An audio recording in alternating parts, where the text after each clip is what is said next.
Welcome to Unpacked Podcast. Today is Friday, November 1st, 2019.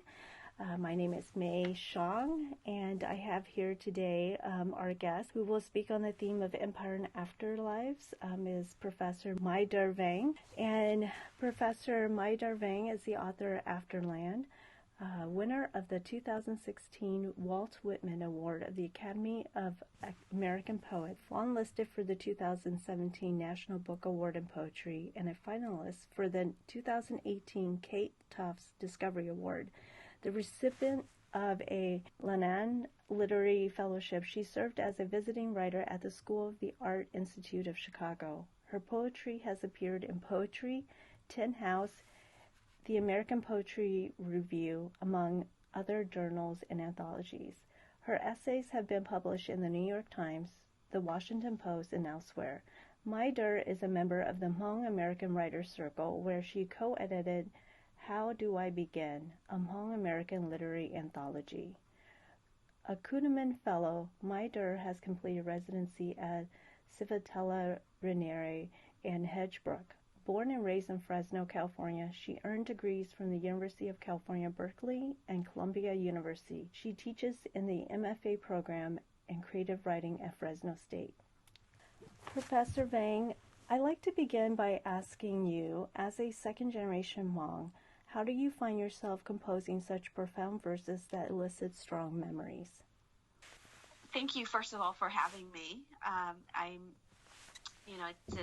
It's wonderful to be able to speak with you and to talk a little bit about the work I did on Afterland. And so to sort of think about your question about writing poems that evoke a kind of memory in this capacity. So I was, just to give you a little bit of background on myself, I was born here in Fresno, California, and I was born right about the time that my parents resettled here in the United States.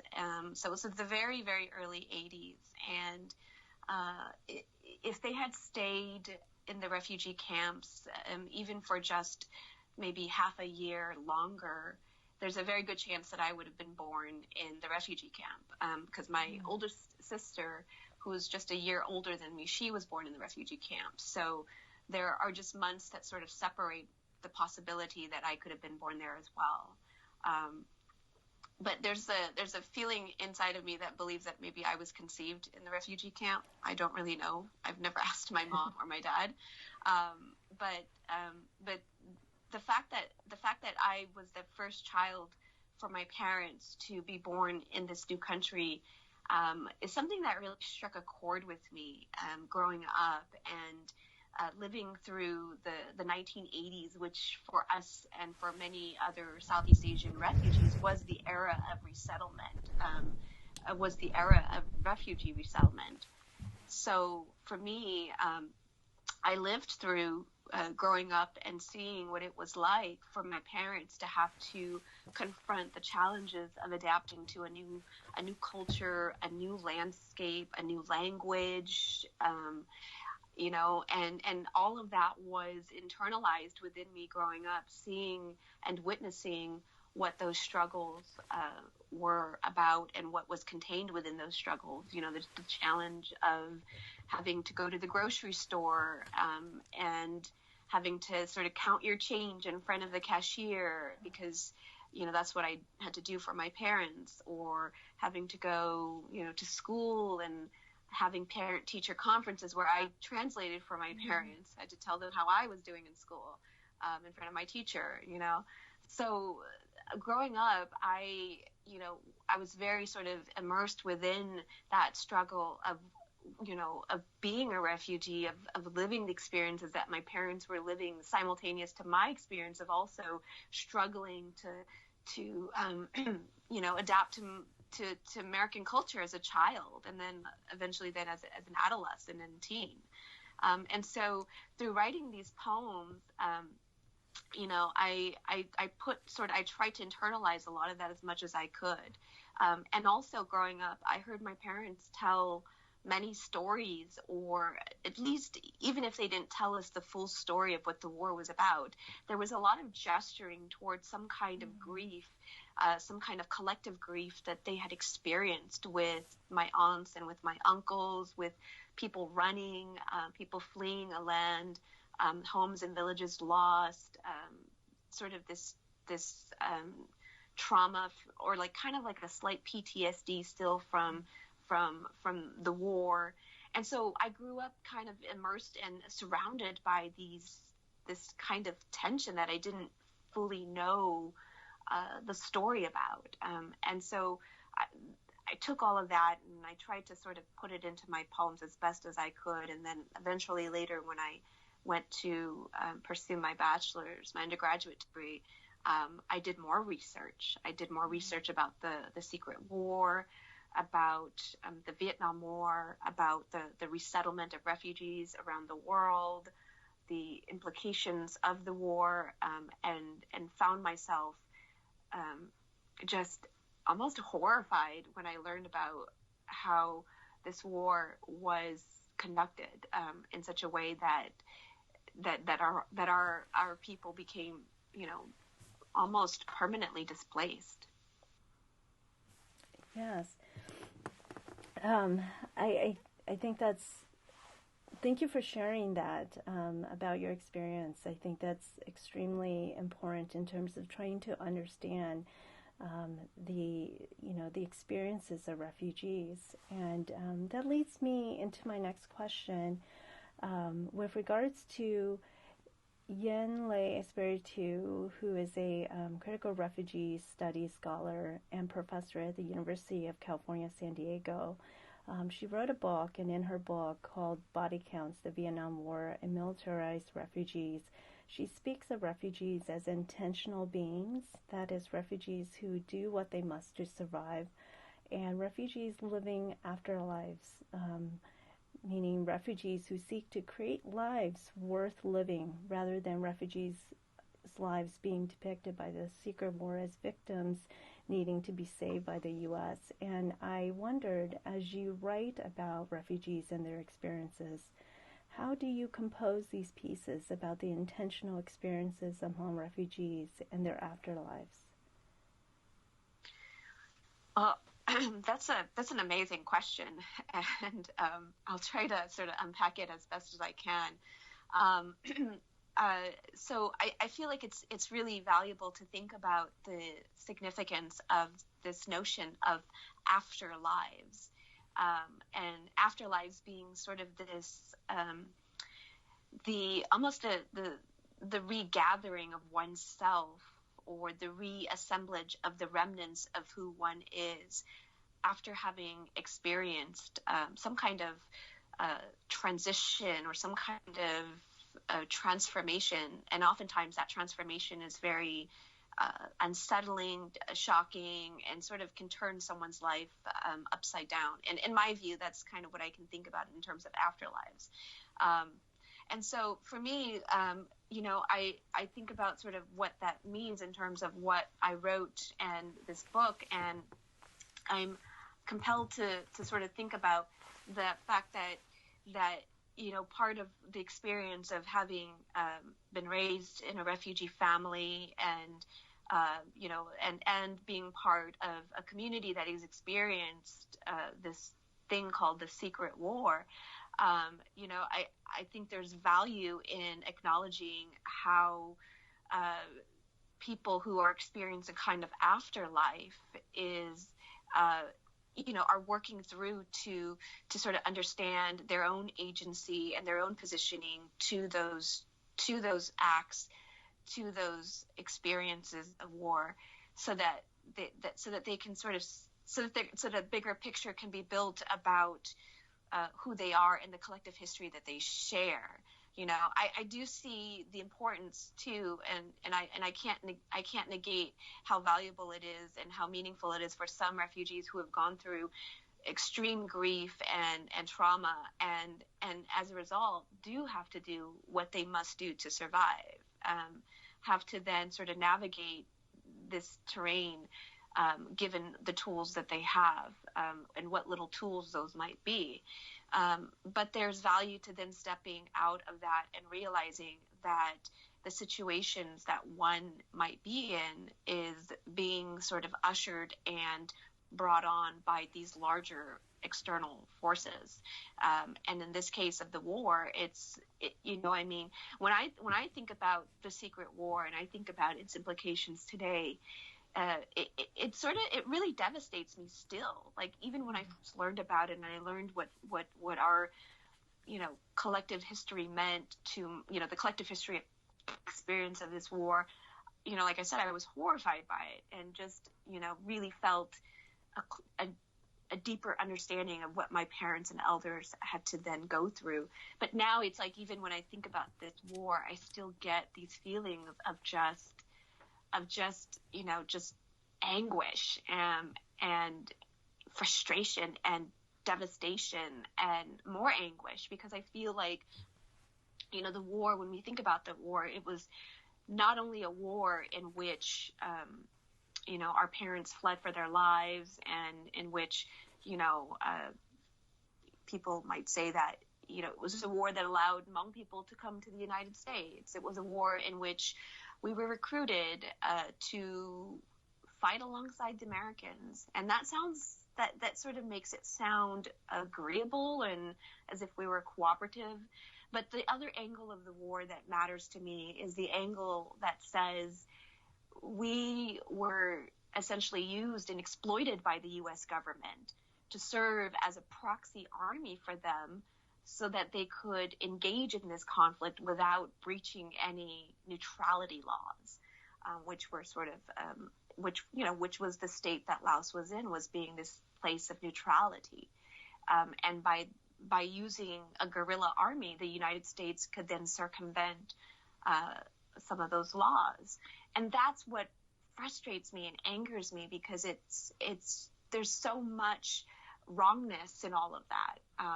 And so, for me, I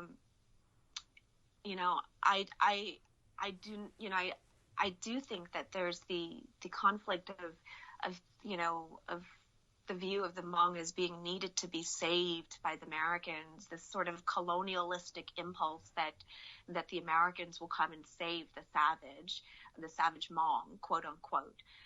But that's a view that sort of frustrates me to no end, and it's a view that I myself, as a writer, as a scholar, as a poet, am beginning to unpack in my own creative work, is this rejection of the need to be saved, the rejection of these colonialistic impulses, the rejection of the narratives that we were cooperative in fighting this war with them.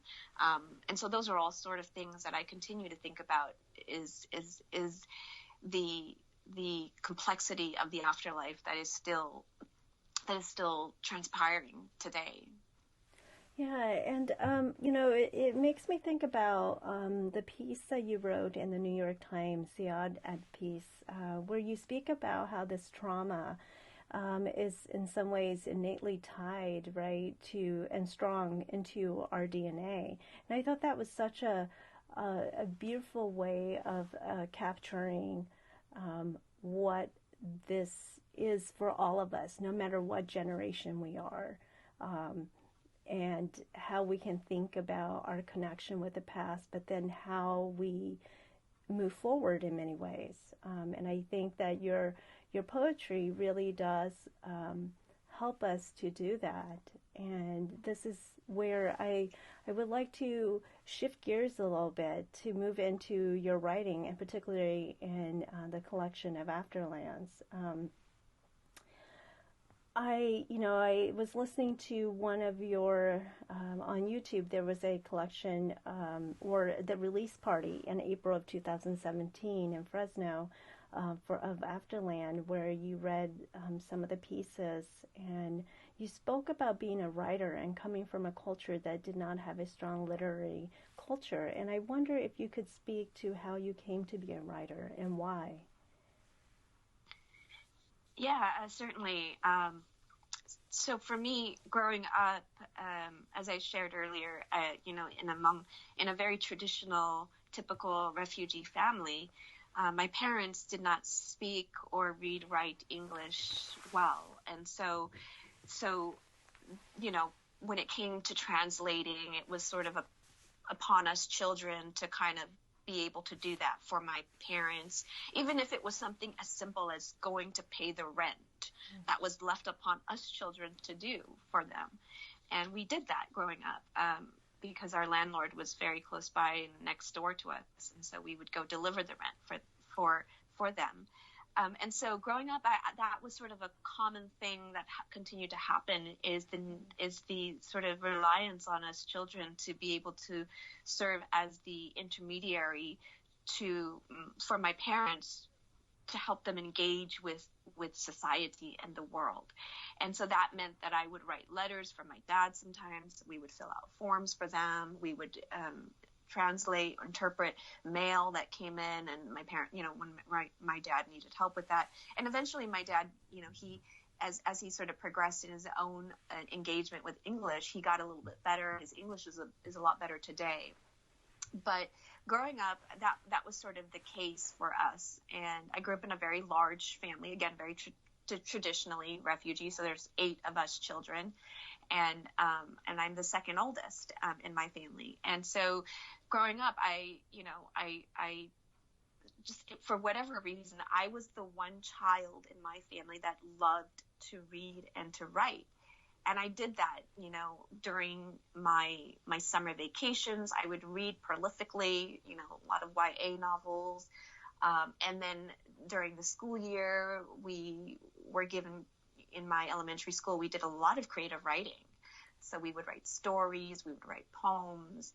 And in many ways, that was my sort of first introduction, my first foray into creative writing and into the possibility that hey, maybe I'm not that bad. Maybe I can kind of write. And my parents saw this too. As I continued to sort of grow up, go to high school, and get through college, my dad would see these things that I would write, like whether it was an article in the newspaper or whether it was an op-ed essay that I had written for the Fresno Bee. And there was such a show of pride in him, even though he never directly expressed it. I could sense that he was always very proud of seeing my op-eds in the newspaper. Even if he couldn't read it and digest what I was saying fully, there was still meaning. To have that space there was almost enough meaning for him and enough value for him to see that writing was such a valuable tool to have for anyone to have in a refugee family. The ability to communicate, to articulate, to offer ideas in a very sort of in a voice that was accepted as a kind of writing. And so I grew up as the primary communicator in my family in that capacity. And then moving on, when I decided that I wanted to take poetry seriously, I did go through this phase where I was very conflicted with this notion that I come from a culture that is rich and vibrant in its oral tradition, in its tradition of singing guties, the folk poetry or the sung poetry. And it I think it's something that every Hmong writer who writes in English probably goes through, is this period of examining the self and asking, shouldn't I be writing in Hmong instead? Or how do I engage with the Hmong language more in my own writing? And it's almost a necessary period. It's a period of sort of questioning oneself, one's intention, one's purpose. And for me, I sort of came to a point where I had to acknowledge that it's okay to be Hmong and to write in English. It's okay to do that. It's okay to do both. It's okay to use Hmong language in your poems, even if American, English readers won't understand the Hmong. It's okay, and at some point you do get to a point where you realize that you have to let go of those anxieties and allow the work to stand for itself. And so I feel like I might be at a place where I can I can understand that better. I think it'll still be a constant struggle for me as I continue to work through future poems and such, where I do feel the inclination that I must honor the Hmong language and write in Hmong, whereas I know that my mastery is in English. And so that's always a conflict that I've had. And I feel like part of the reason why there's a need for me to write in Hmong too is because, growing up, my dad always said, you have to show them as being like sort of non-Hmong people, or, sort of the white audience. You have to show them that we are just as good as they are.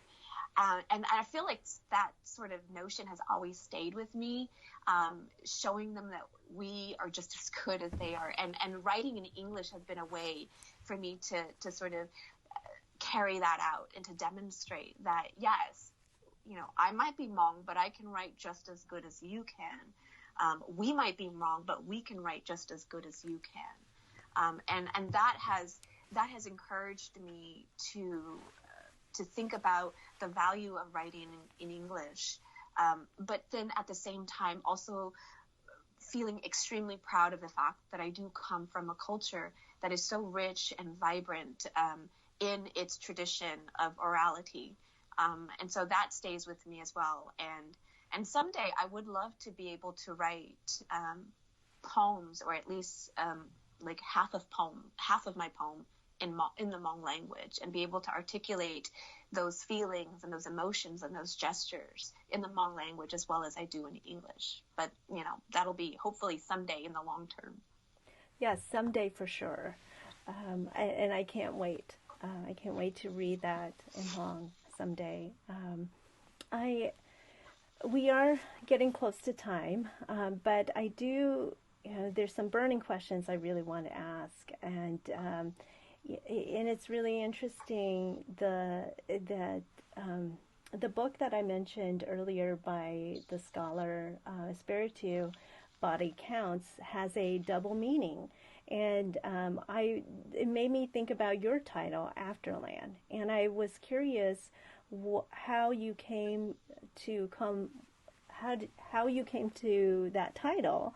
And for you, what does that mean? So the word Afterland for me actually was a word in one of my poems. And I did not, like, as I was working through the manuscript, I came to the name or the title Afterland at the very end of creating this manuscript. And that's, and in some cases, that's often how it is. Like a writer doesn't figure it out until the very end. Oh, wait, that's what I might want to call it, And so the word Afterland is actually a word in the poem, Dear Shaman. And as I was sort of exploring the possibilities of various titles for the collection, I went through I sort of looked through all the poems to see if there were any keywords or phrases or bits of language that I could then experiment with using as a possible title. And the word just really struck me. And it didn't strike me when I had written the poem and when I had used the word in the poem. I wasn't even quite sure what I was doing when I wrote the word Afterland in the poem initially. But when I came back through to search for possibilities of the title, the word just stayed with me. And I went through various stages of elimination to sort of get at a title, and for some reason Afterland just made it through every one of those elimination rounds so that it became the title of the collection. And when I think about the notion or the word Afterland, and I think about how it was used in the poem in which the word came from, the Dear Shaman poem, I do think about a landscape. I do think about a place. I do think about a particular terrain or geography that is rooted in one's DNA, in one's sort of lineage, in one's ancestral voice. And I don't know where that place is for the Hmong people. I don't know if we can, truly say this is the one true place of the Hmong people. But for me as a writer, I feel like that place or that terrain for me, that homeland for me, has always been in the landscape of poetry. So poetry as my kind of homeland has always allowed me to feel rooted somewhere. And so I've thought about that in terms of the word Afterland, but even more in a literal sense, thinking about the word Afterland, I've talked about how Afterland is this idea for me where it is the place where the being goes to after it has experienced a kind of crisis, a kind of shakeup, a kind of obliteration of stability. And in the case of us, in case of the spirit, like if we're talking like, life and death Afterland, we can think of the idea of Afterland as being the place of the spirit's return to, the ancestral return, the return to the ancestral land. I was raised in a shaman family, so a lot of the beliefs and notions around spirits are very common and very sort of ingrained within who I am. And so Afterland is that literal place, that return to that literal place. But I also think very much of the idea of what the Afterland is for anyone who has been through a war or a crisis. And the Afterland then can be viewed as the place that one finds oneself in after a war, whether that be a new country or whether that be the ravaged country that is still experiencing the traumas from that war. Post Secret War Laos is a kind of Afterland in and of itself. The country that my parents resettled in, the United States, has become their Afterland. And so this whole notion didn't really occur to me until the very end of putting together this manuscript, that I personally as a writer was very obsessed with the idea of terrain and of landscape and of trying to root myself somewhere. And what is my Afterland? And I guess I'm still figuring that out for myself, but those were some of the thoughts that kind of went into that word, into the creation of that title. Thank you so much for sharing that. It's just very powerful in terms of thinking through the meaning of each of your poems in that collection and how it really does tie into the Afterland, the experience of the Afterland, whether it's on Earth or elsewhere with our ancestors. And that never goes away. And I think that really comes through in your poetry. And it is about time that unfortunately we have to wrap up, and I just want to thank you again for your time and in terms of being part of this podcast, Unpacked Podcast, and joining us and just being able to share your poetry and also share your experience with us. I really appreciate it.